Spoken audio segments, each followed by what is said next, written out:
Okay, so this is the second half of the test review. If we look at question number 15, y equals x to the fourth plus x cubed plus 3x squared plus 9x minus 54, you're asked to find all of the zeros. We know that there are 4 zeros because that's the degree of the polynomial right there. In terms of finding those zeros, the first place we're going to go is to look at a graph on a calculator. If I go into my calculator, let's see, and graph this equation. All right, there we go. X to the fourth plus x to the third plus 3x. Oh, dang it. Start that all over. X to the fourth plus x to the third plus 3x squared plus 9x minus 54, and we graph it. First thing we're going to notice is that it crosses through at -3 and at +2, and there isn't another obvious zero. So what I'm going to do is I'm going to try to use synthetic division to drop this to a quadratic. Once it's down to an x squared level, then I should be able to use the quadratic formula to find the 2 zeros that seem to be missing. The assumption is that they're probably imaginary. So here we go. We said -3 worked well, so we'll use that value. Negative was -3. We're going to get a -2 there. Gives us 6, which gives us 9 when we add. -3 times 9, -27. We add, we get -18. -3 times -18 is +54, which gives me the 0 I'd expect. But that's an x cubed equation level that we're at right now. We need to get down to x squared, so we'll use the other 0 that was given, and we'll try to get to a reasonable solution here. Adding, we get 9. 2 times 9 is 18, making 0. And so this is where we're really at that point. We have 1x squared plus 0x, which means we don't really have it there, plus 9. Or in other words, we have x squared plus 9. This is the quadratic level. And because it's quadratic level, we can use the quadratic formula, which says that x will equal -b, well, b in this case is actually 0, plus or minus the square root of b squared, which again would be 0, minus 4 times a, which is 1, times c, which is 9, all over 2 times a, which is 1. Now having this -0 nonsense out here, because we're adding and subtracting 0 doesn't change the value of something, so we're going to ignore it and just have plus or minus the square root of. All of that goes in the calculator to give me -36, all divided by 2. Well, I know the square root of 36 is 6, and because it's a -36, I should have plus or minus 6i. That's still over 2, which simplifies further to plus or minus 3i. So in summation, I know that x is -3, 2, 3i, and -3i in terms of my full solution with all 4 answers. Number 16, we're going to start graphing. 16 through 20 are all graphs. The first thing that we're asked to do in this quadratic, it's x squared, so we know it's quadratic, is find the vertex. Well, that's always the opposite of what's grouped with x, which would be +3. We switch the sign there. And then whatever numbers added or subtracted at the end would be our y value when it's in this type of format. So I come over to 3, we're going to come over 3 and up to 1, and that would be right there. I know I'm using really small grid lines, but 3 and 1. I do want more data though, so I'm going to go to my calculator and use this equation. 2 over 3, and then x minus 3 squared plus 1. Sure enough, the graph does exist over on the right, like I thought, typically. And as I go to the table and I focus in on that, I see 0, 7 is a good point, 3, 1, and I also see 6, 7. So I'm going to come over here to 0, 7, and over to 6, 7, and that should be enough to give you a rough estimate of the graph from that. 17 and 18 are all focused on our polynomials, and we went through this sequence. I don't require that you have the leading coefficient, degree, and behavior all listed in your graph, but if you want partial credit and you've made mistakes, that's where I'm going to go to look for that. The leading coefficient of this problem is positive because there's no number or sign in front. The degree is 4 because if we counted up the x's and thought about multiplying them together, we'd end up with x to the 4th, which is an even number. Based on that, our in behavior, the leading coefficient will tell me that the right arrow must be up. The fact that it's even, degree, means the left side will match and also go up. The zeros are the opposite of what's grouped with x, which would be 2, -5, -3, and 1. There were no squared parentheses, so there's no multiplicities. There are none. And turning points is typically 1 less than the degree, which was 4, so we would have 3. If I come and plot these points at -3 and -5 and 1 and 2 with arrow up on the right, arrow up on the left, and I zigzag my way through because there's no multiplicity, there's no Welch indicator, no bounce. We're just going to cruise our way through and we are done. Question 18 is very similar but with some small changes. For instance, the leading coefficient is negative. The degree is 5 because we have to double count the squared parentheses. That's an odd number. That tells me on my in behavior, because leading coefficient is negative, it's down on the right. Odd means opposite on the left. Zeros would be -3, -1, 3, and -4. Multiplicity occurs when one of them is repeated, which would be at -4. And based on the fact that we had 5 for a degree, our turning points, there should be 4 of them. Again, that information is only useful if you're feeling like you're struggling through some of it. You might be able to reason through it without doing all that extra work, but that's up to you. -1, -3, -4, and 1, 2, 3. Students in my class, we always talk about multiplicities. We want to remember that they behave differently. So over here at -4, we're going to put this dotted circle that we call the Welch indicator. So in my class, we call it a Welch indicator. It reminds us to bounce when we hit those multiplicities rather than passing through. You know, the arrow on the left is up, arrow on the right is down.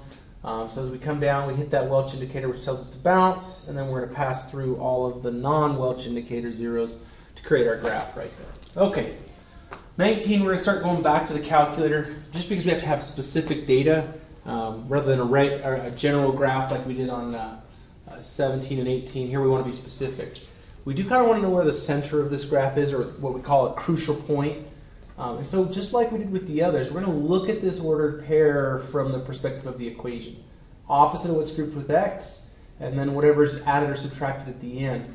This is actually going to be the center point of a cube root graph. And so if I go to -1, -2, that would be right there. Oh, that's wrong. Let's put that right there. I'll come back to that other point here in a second. I'm going to go to my calculator to graph this.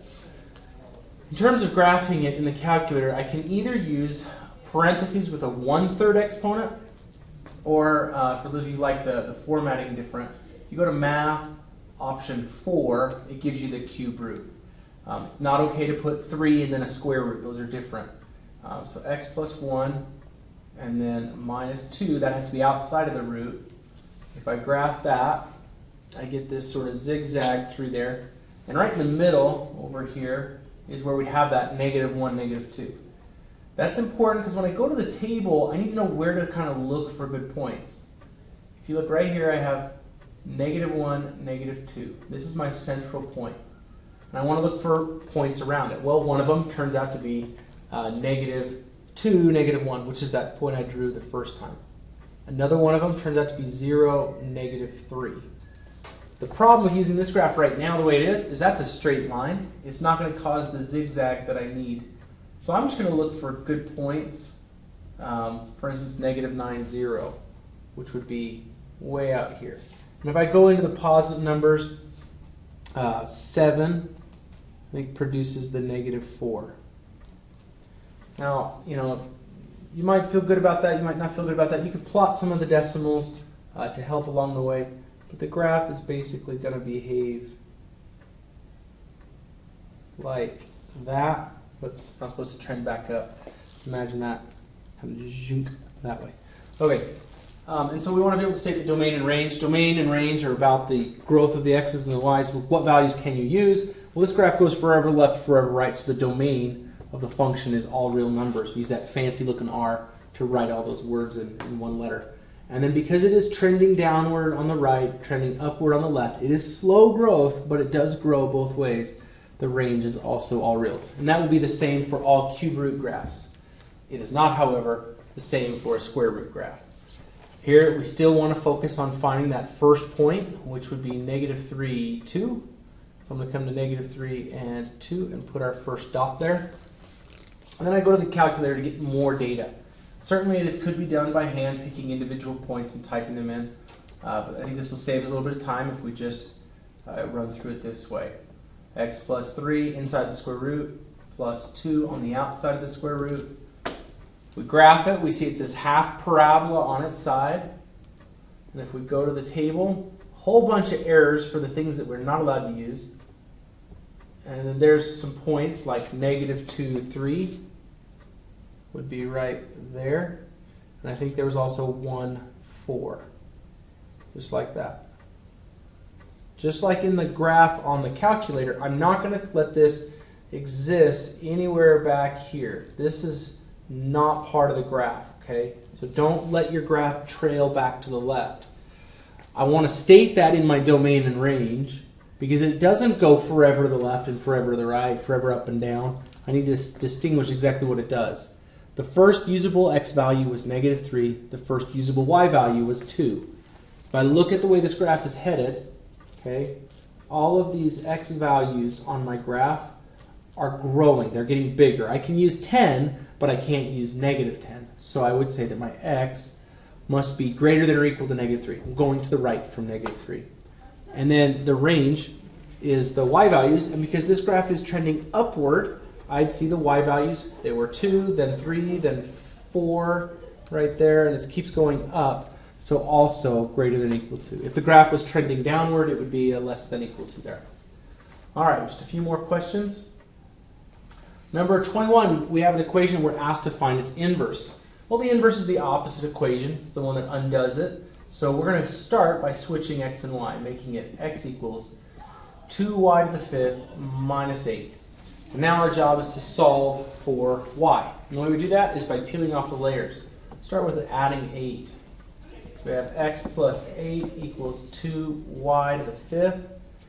Well, the next thing I want to remove is the 2. Dividing by 2 is going to be better than doing the exponent because it's simpler. So we start with simplicity when we solve. And that leaves us with x plus 8 all over 2 equals y to the 5th. To get rid of a 5th power, we use a 5th root. And so our answer could be written as y equals the 5th root of x plus 8 all over 2. If we wanted to be more formal, because this equation was called f of x, we could use its formal notation to say that the inverse of f of x, or the opposite, is that 5th root of x plus 8 all over 2. That would be a more formal way to write it. For the sake of finding the inverse, you could say that you'd found the inverse in the first one. You just didn't label it that way. 22 is about putting an equation inside of an equation. It's called composition.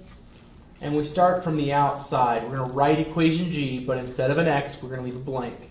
So this would be 3 times something cubed plus 8. That should look like this first equation. Then, inside of that, I want to put equation f in that parentheses.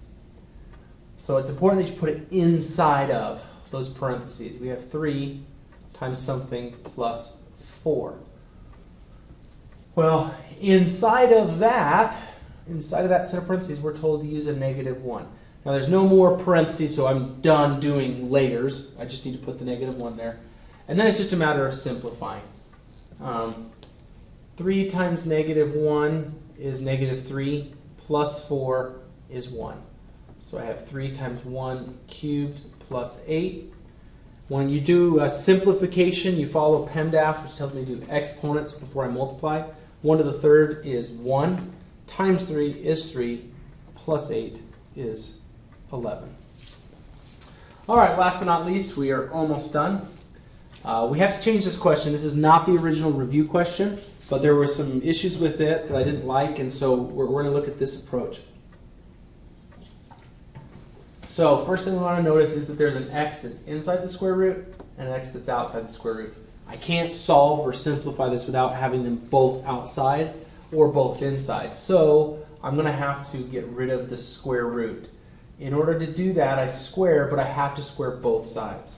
Over here, it's a simple cancellation, leaves me with 21x minus 1.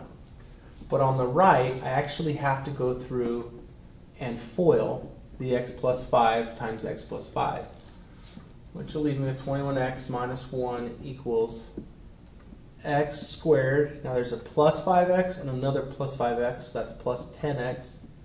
And plus 5 times plus 5 is a positive 25. Because this is x squared, I should really focus on getting it to be equal to 0. So minus 21x and plus 1, or that's supposed to be a plus 1. That's my bad. These were all supposed to be plus 1s.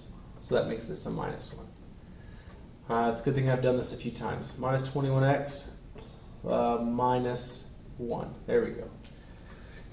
Go back and make that correction. It's supposed to be plus in the original problem so that it's minus here. I know how this is supposed to work out, so normally you wouldn't change a problem in the middle, but bear with me. Plus 24. All right, this should be factorable the day of the test. I'm not going to dig more into the quadratic formula. You should have already been using it on the test. So let's assume that you have good skill there. What is the factors of 24 that add up to 11? That would be 3 and 8. The 24 is positive, which means the signs have to match. To get a negative 11, I'm going to use a minus and a minus, meaning that x would be 3 and 8. However, because I started with a square root with x inside and an x outside that square root, I really do have to check both answers. There's a real possibility that one or both of them could be what we call extraneous. So I'm going to go back to the original. 21x plus 1, it is plus 1, equals x plus 5. Oops. Let me erase that x there. I'm going to put my numbers in. I'll start with the 3 and the 3. 3 plus 5 over here is clearly 8. 21 times 3 is 63 plus 1 is 64. And you can ask yourself, is the square root of 64 really 8? The answer is yes. We're good there. Do the same thing. Square root of 21 times 8 this time, plus 1. And ask, is that equal to 8 plus 5? Well, 8 plus 5 is, of course, 13. 21 times 8 is 168, plus 1 is 169. Is the square root of 169 really 13? If you're not sure, the answer is yes. Both of these check out, so we can keep both of the answers. If you ended up with something like 13 equals negative 13, you'd reject that and move on, keep your other answer, or potentially reject both of them. All right, good luck. We'll see you in class. Thanks a bunch.